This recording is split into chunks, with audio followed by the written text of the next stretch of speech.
in Flagstaff. Again, 928. Thank you for calling Hagen. This is Lars. How can I help you? Yes, hi, good afternoon. My name is Luca Zanna. I would like to speak, please, with the manager, Sally. Okay.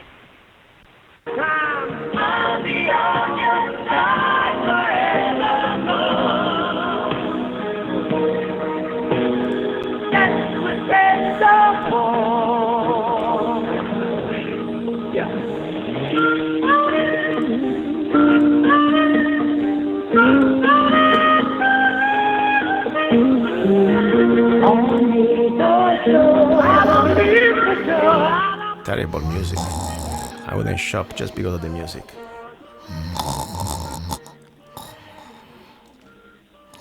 I'm calling Hagens. Hello? Hello, hello? Okay, guys, this is...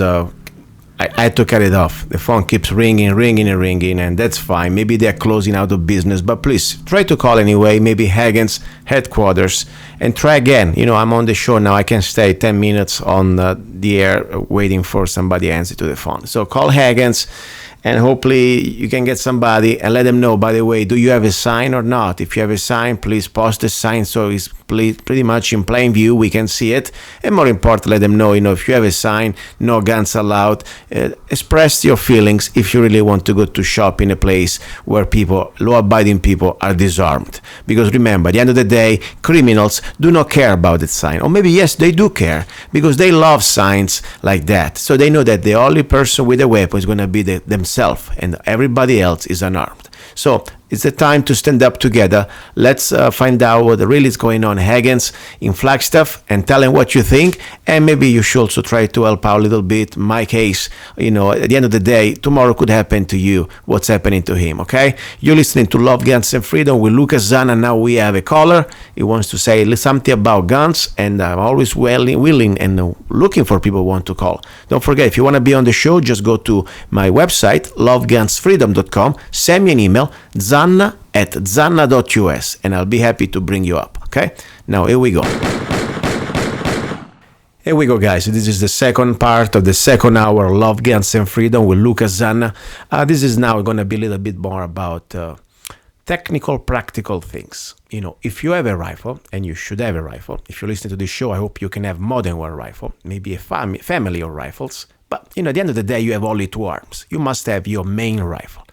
I hope your rifle is zero in, because the importance to have a rifle zero in, it's vital. You're not going to have the time and to zero in your rifle in the moment of need.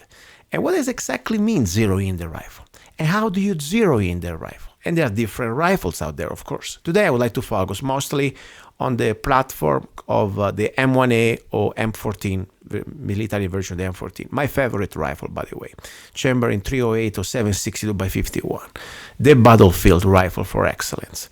And I have with me one of my guests that in the past has been very helpful to share a lot of good information about reloading and different ideas on preparation. Today I would like to ask him his help to talk about what type of system, what type of method he uses to zero in his M1A/M14. His name is Tim Seaworth from, I think he's Indiana, I forgot. Michigan.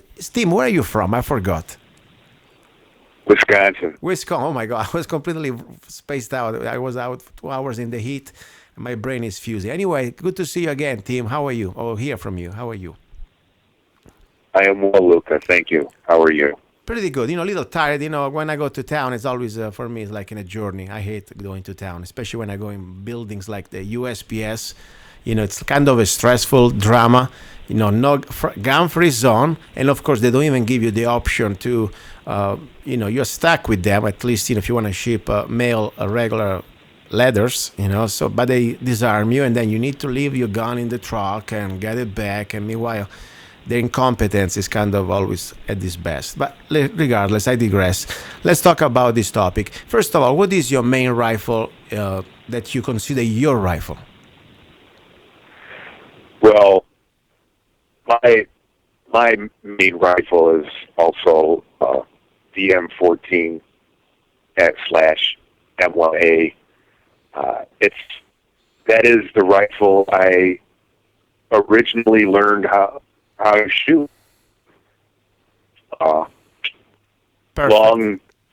I won't. It was a long time ago. Yeah, so we talk about that. I remember in the past, our first interview, you told me about that, and that's why I was kind of, also interested because I know that you have really experience here even when you were in the service with that rifle. Now, how do you zero your M1A/M14? Do you have a system, a particular system? Can you share your system with our audience? Yeah, yeah. I usually what's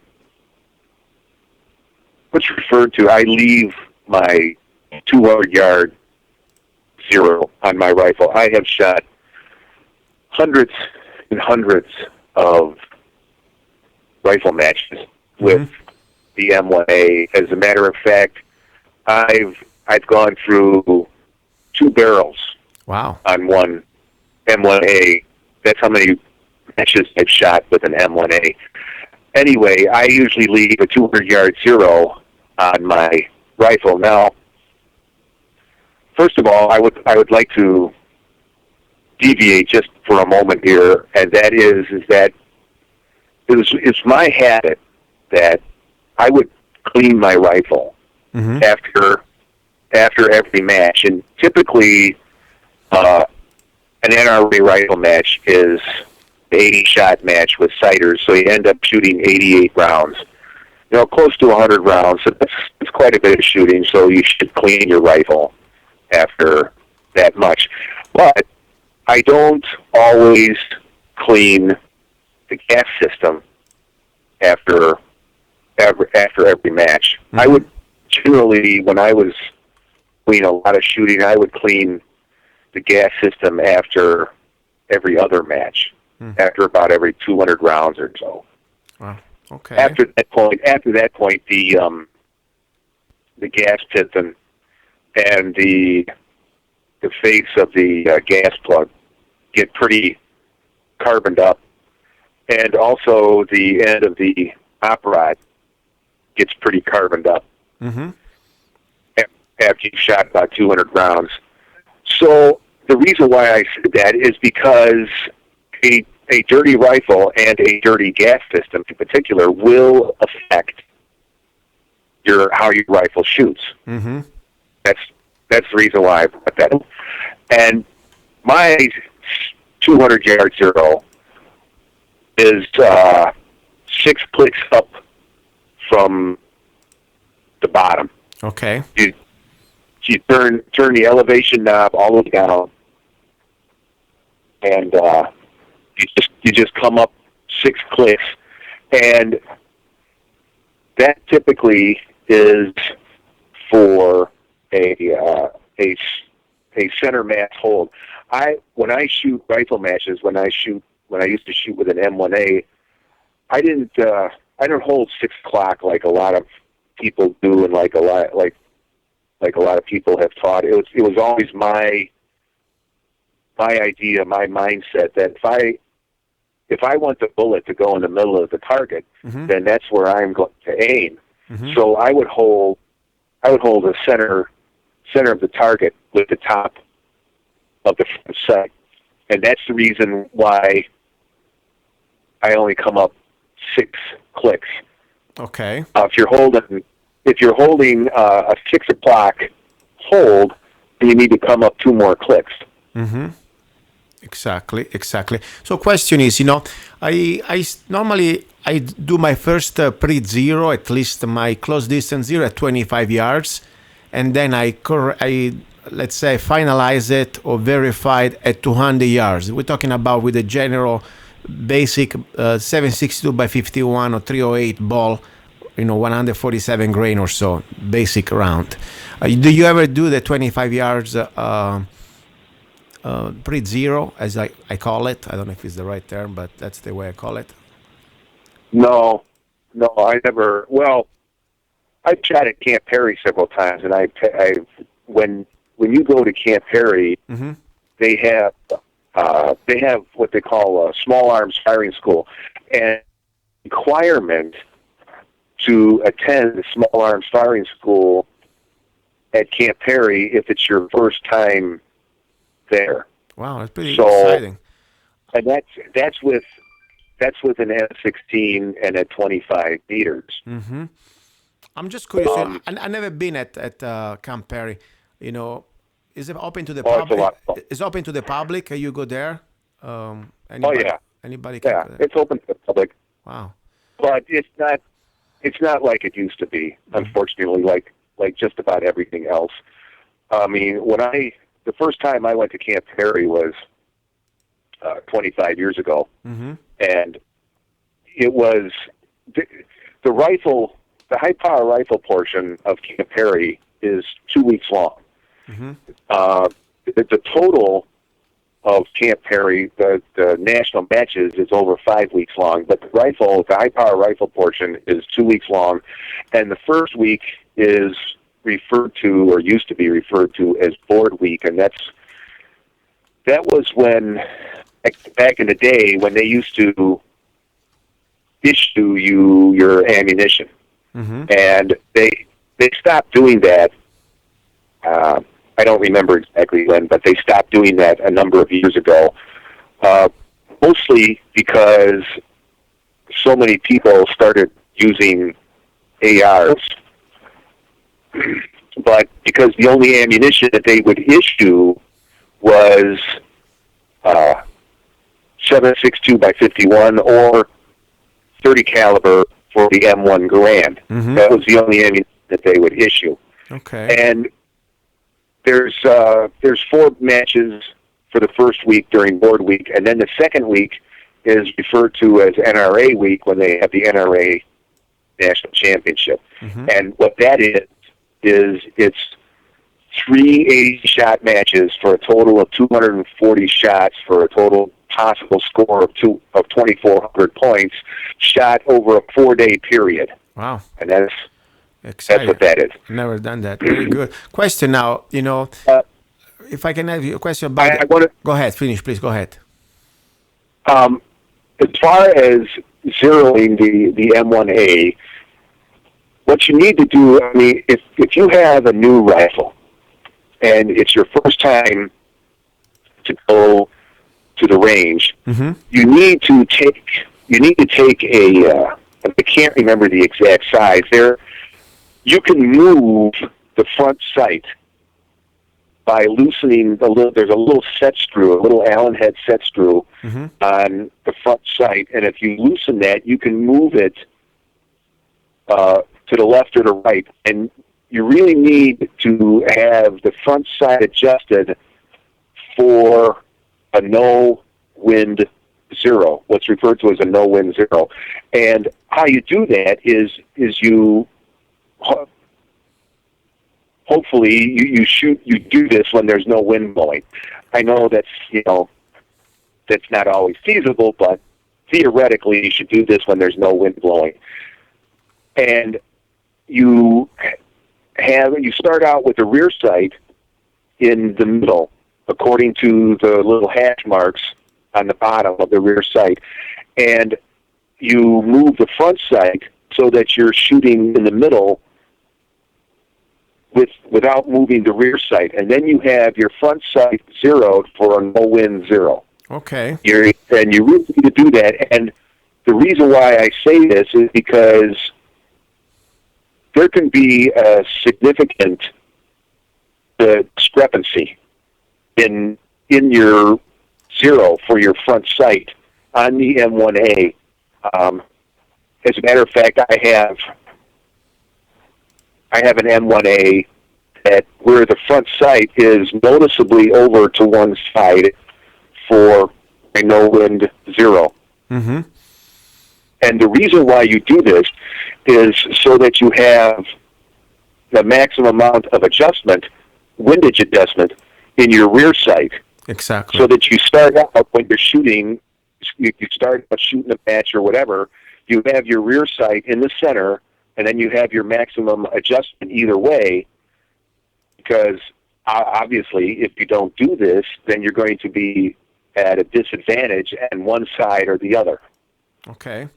Makes sense. Question I have, first of all, is it important when you zero your rifle, I see many people zeroing from the bench. I like to zero my rifle from my prone position because normally I never shoot with the bench. What do you do? Your personal experience? I believe that it's better to, yes, zero your rifle from the prone position. And the reason why is because unless your rifle is bedded and a double lug rifle that it doesn't move, the sling will have an effect on your rifle and how it shoots. It's going to be like if you zero it off a bench, then you go and shoot in a prone position using a sling in it like you're supposed to, and you have a good prone position, it's going to shoot differently. Exactly. And now, granted, you won't see much of a difference at 200 yards. But if you go back to 500-600 yards, you will definitely see. Exactly. That's why I like to keep it consistent. Normally, I shoot without benches. Especially for real shooting, never use a bench. But then I see many people that like to use the bench, and then I say, guys, are you gonna carry that bench with you on the field in the moment of needs, or is this just for hobby? I mean, that's another story. Very important point. Thank you. And also another question. It's important to keep at least consistent the grains. I'm not talking about shooting for matches here. I'm just talking about to have a rifle for, battlefield rifle, zero in. So it would be nice to have at least a consistency in the grains and the quality of ammunition, correct or not? What do you think? Oh, yes. That definitely has a bearing on the whole scheme of things. If you're just going to go and buy some military surplus ammunition from some foreign place, you're not going to get as good a results as if you were going to go to all the pains of loading your own ammo that is possible to do. I mean, weighing every case, sorting your cases and weighing every powder charge and everything that I go into in my second book. Yes, and let's remind a little bit, because you wrote 2 books. You are an expert into reloading. I mean, that's what you've been doing for many years. You wrote 2 books about it. Please give your main website where also people can find your articles. You have a lot of great articles there. Please go ahead, give your website out. My website is real easy to remember. It's 1776men.com. Perfect. 1776men.com. Very good. And I have a question for you. In one of your a couple weeks ago, you told me that you went to Walmart and you bought a brand of ammo that I bought myself, but I wasn't able to shoot it yet. I want to try it out. It's the ZQ1 762x51. I think they are from Turkey. They look beautiful, I'll tell you. Did you shoot them? I haven't had a chance either. I haven't had a chance to try it either. All right, because I like the price. I like the way they feel, I like the way they look. It's all brass, and I forgot the grains, but it looks like a standard 762x51.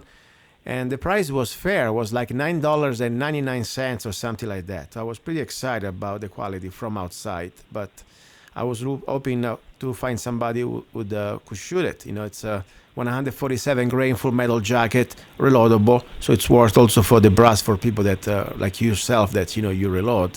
So just curious about it, and I don't know, that would be maybe a good brand if it works like they say, to get. They have also, by the way, I found online, they also have 5.56x45, the the SS109 or M855 full metal jacket with steel penetrator. And they go for let's say 1,200 round directly from ZQIammo.com for about $432. That's not a bad price for buying stuff out of the box, especially if it's good quality. This is still penetrate of the green tip. So anyway, so listen, I really appreciate it because, I really hope everybody out there who has a rifle, at least your main rifle, it's zero in. Now, when you got your battlefield at zero, at 200 yards for your M1A, let's say when you progress, you go to 300, 400, 500. How do you maneuver your, are you doing like some sort of a Kentucky windage, or let's say, or you also use, of course, your rear sight adjustment? Oh, I always adjust my sights. Okay, and what is that? Go ahead. Go ahead. The standard come up from 200 to 300 yards is 3 clicks. Oh, 3 clicks, exactly. When you go to 400 and 500, how much do you go up? Well, I'll have to admit that I haven't done much shooting at 400 and 500 yards. As a matter of fact, I've only shot one rifle match at 500 yards. Okay. Most of my shooting beyond 300 yards has been at 600 yards and beyond. Mm-hmm. And but anyway, my standard come up from 300 to 600 yards is 11 clicks. Mm-hmm. And then for 500 yards, I remember it was 8 or 8.5 from 300 yards. So probably somewhere for 400 yards is probably somewhere in between there. It's probably 4 or 5 clicks up from 300 to 400 yards.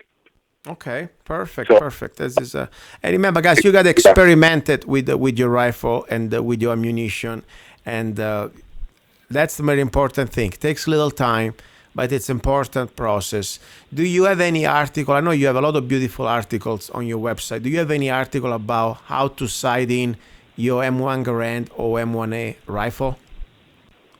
No, I just have I have an article about loading ammo. Yes, I saw for that. the M1A. Yes, but I don't have any article any real shooting, how-to shooting articles yet on my website. I've been... Okay.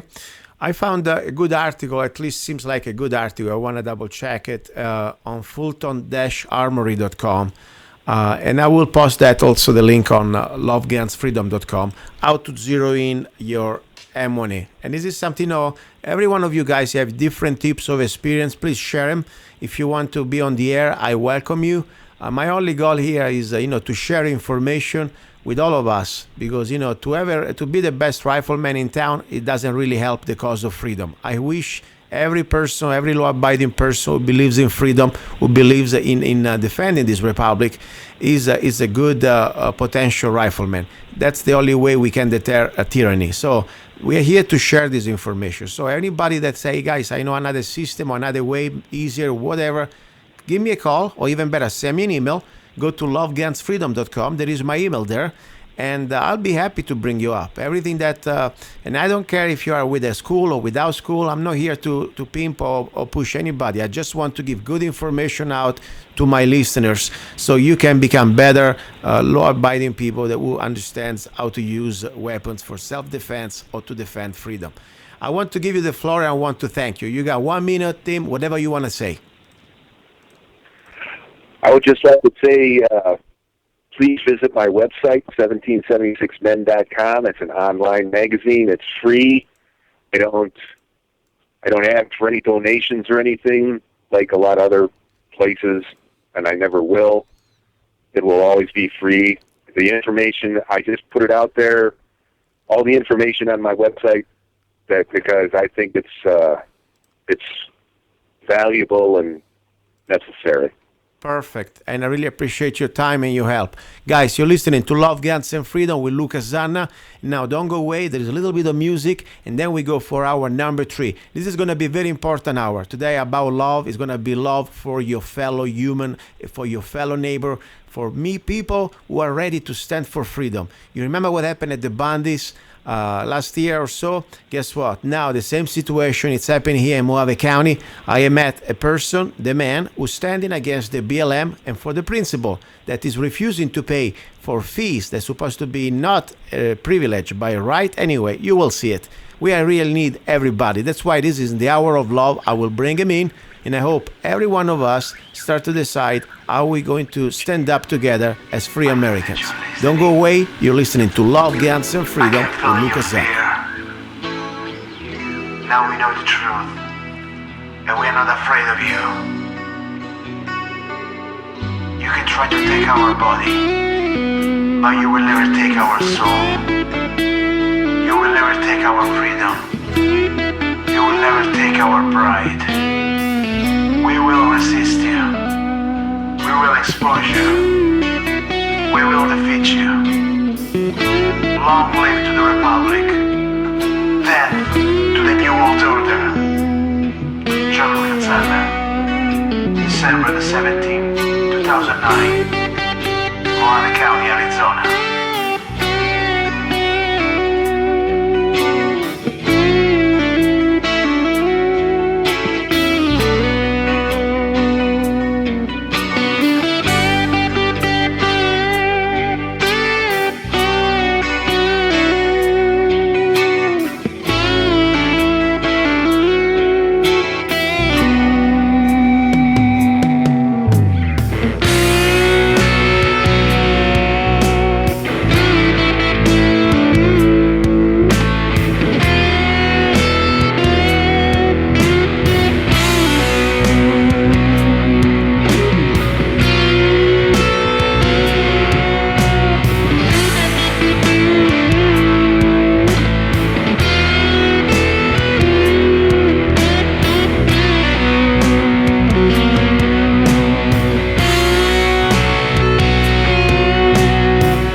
He's a songwriter, a poet, a rifleman, I'm not afraid. and a constitutional activist.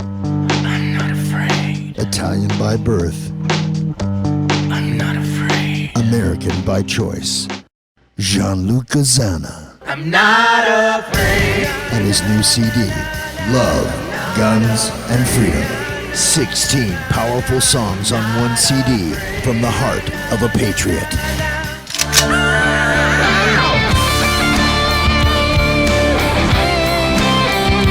For download or to order the CD, go to www.lovegunsfreedom.com.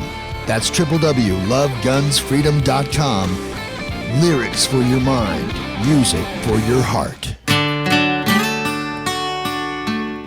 Luca Zanna's new CD, Love, Guns, and Freedom.